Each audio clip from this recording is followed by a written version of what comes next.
Dear students, I am going to start your science, and this is the chapter number first, crop production and management. And I have taught you this chapter. So again, but after due to Corona, our school has been closed. So I am going to again start this chapter.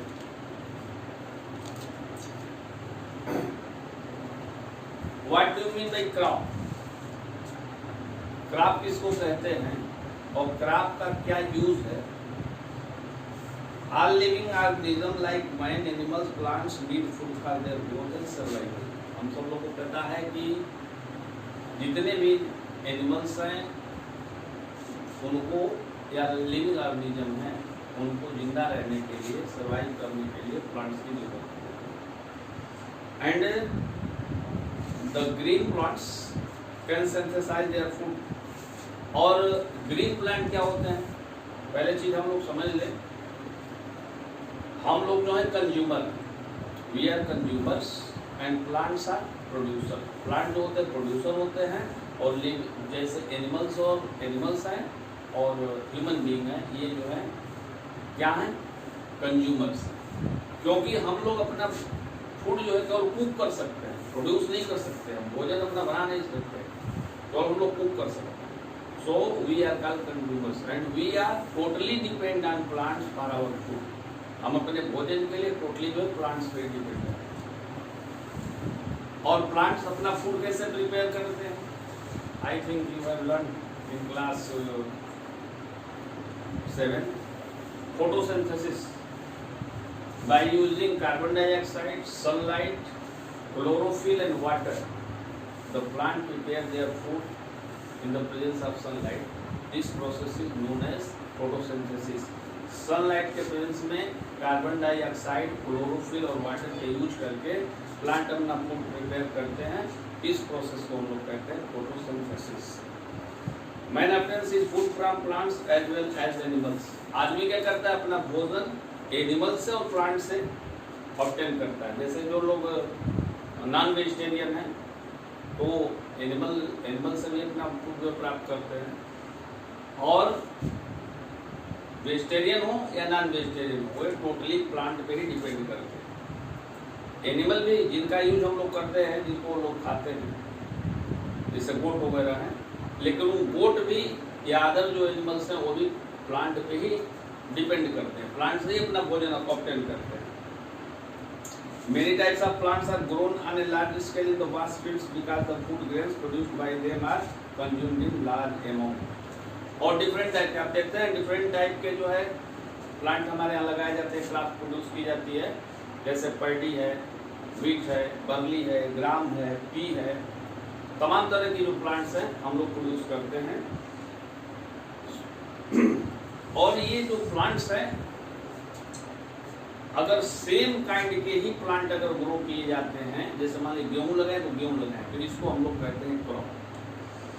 When the same kind of plants are grown in the fields on a large scale to obtain food like cereals, wheat, rice, maize, pulses, vegetables and fruits etc. is called a crop. ये crops का अगर आपसे definition पूछा जाए what are crops, तो आप बताएंगे when the same kind of plants are grown in the fields on a large scale to obtain fruits. अगर सेम काइंड के प्लांट्स को हम लोग ग्रो करते हैं, उपजाते हैं, तो उसको हम लोग कहते हैं क्रॉप. जैसे व्हीट है, पैडी है, बर्ली है, पी है, तमाम है, आप जानते हैं, तो देखते भी हैं. एंड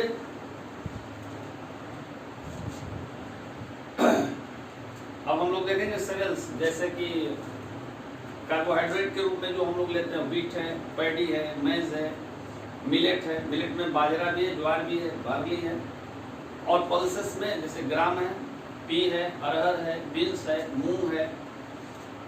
ऑयल सीड में तेल निकालने में जैसे मान लीजिए मस्टर्ड है, ग्राउंडनट है, सनफ्लावर है, लेंटिल नहीं है. वेजिटेबल्स में तो vegetables large variety of vegetables are grown in our area. जैसे देखेंगे टोमेटो है, पोटैटो है या कलीफ्लावर है, तमाम तरह के वेजिटेबल्स हैं. या गॉड है,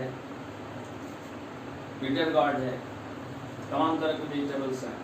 और फ्रूट्स हैं, फ्रूट्स भी आप जानते हैं, बनाना है, पपाया है, ऑरेंज है, या पोमग्रेनेट है, एप्पल है, तमाम तरह के फ्रूट भी उगाए जाते हैं, प्रोड्यूस किए जाते हैं।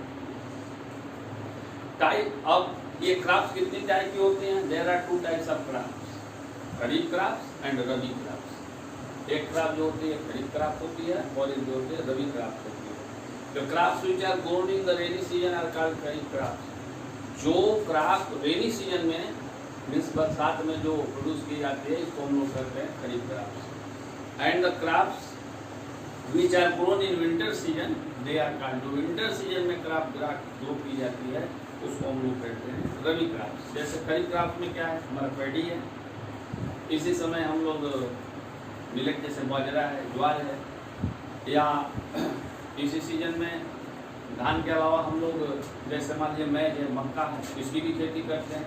These are called kharif crops. और जो विंटर में होती है, जो ठंडे के मौसम में जो हम फसलों को लगाते हैं, मतलब वो ग्रो, मतलब उस समय वो पकती नहीं है, जैसे गेहूँ है, मटर है, चना है, ये सभी जो होते हैं रबी क्रॉप्स कही जाती है।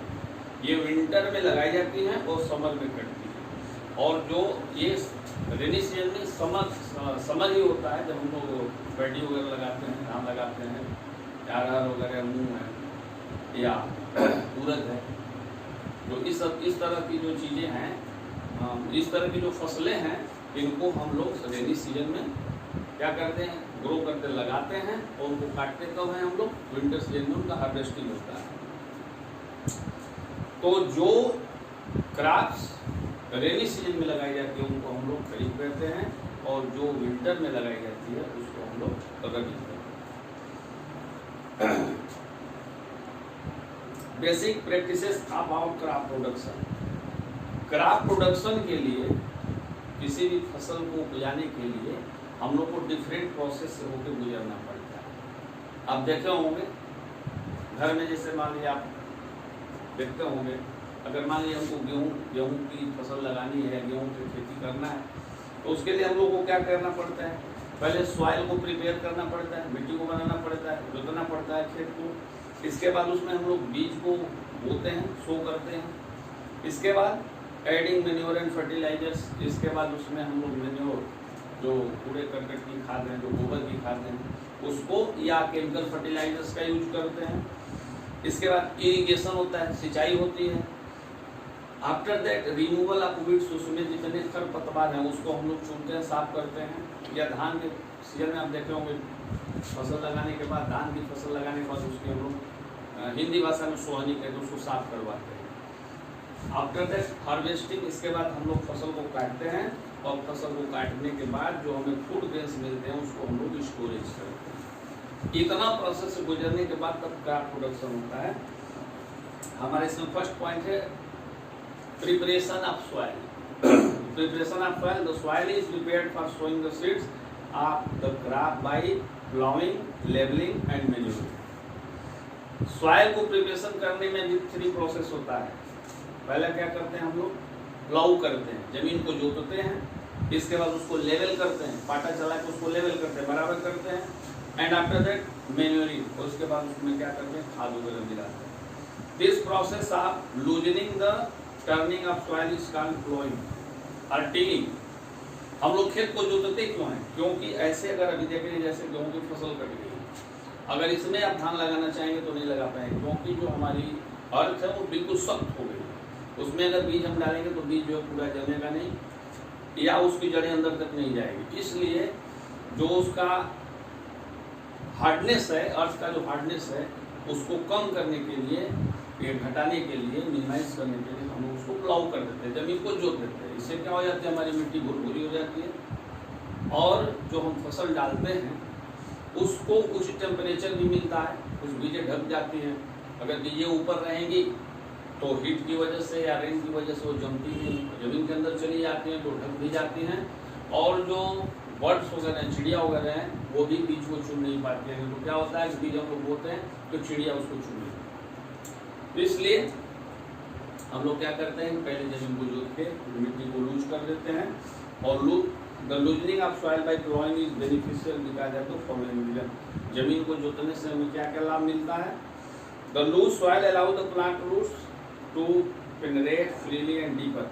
जोतने से जो हमारा जो फसल है, जो क्रॉप है, उसकी जड़ें अंदर तक जाती हैं। The loose soil allow the roots of plants breathe easily. और जब मिट्टी लूज रहती है तो जो प्लांट्स के रूट है उसको सांस लेने में, ब्रीथ करने में भी इजी होता है, मतलब उसको कोई डिफिकल्टी नहीं होती। The loose soil helps in the growth of worms and microbes present in the soil who are friends of the farmer. और क्या होता है? जैसे अर्थवर्म है, ये फ्रेंड ऑफ फार्मर कहा जाता है। ये मिट्टी को लूज कर देते हैं, तो उसको जो अगर मिट्टी को हम लोग प्लाउ कर देते हैं, फील्ड को अगर प्लाउ कर देते हैं, तो जो माइक्रोब्स हैं ये क्या हो जाते हैं? प्रोड्यूस हो जाते हैं, ग्रो करते हैं, जो हमारे फसलों को लाभ पहुंचाते हैं। Ploughing also approve the berries and weeds. और जोतने से क्या होता है? जो हमारे खेतों में घास वगैरह होती है वो क्या हो जाती है? वो भी उखड़ जाती हैं। जो हमारे फसलों को अच्छे से ग्रो नहीं होने देती हैं, वो जोत देने से क्या हो जाती है? सूख जाती है। The loosening and the turning of the soil during प्लाइंग bring the nutrients rich soil. और इसको जोतने से हमारी मिट्टी में जो न्यूट्रिएंट्स जो है ऊपर चले आते हैं, टॉप पे चले आते हैं, जो नीचे दबे रहते हैं ऊपर चले आते हैं, जिससे हमारी फसलों को लाभ मिलता है। The soil is very dry, it breaks up into the large mud crumbs during प्लाइंग।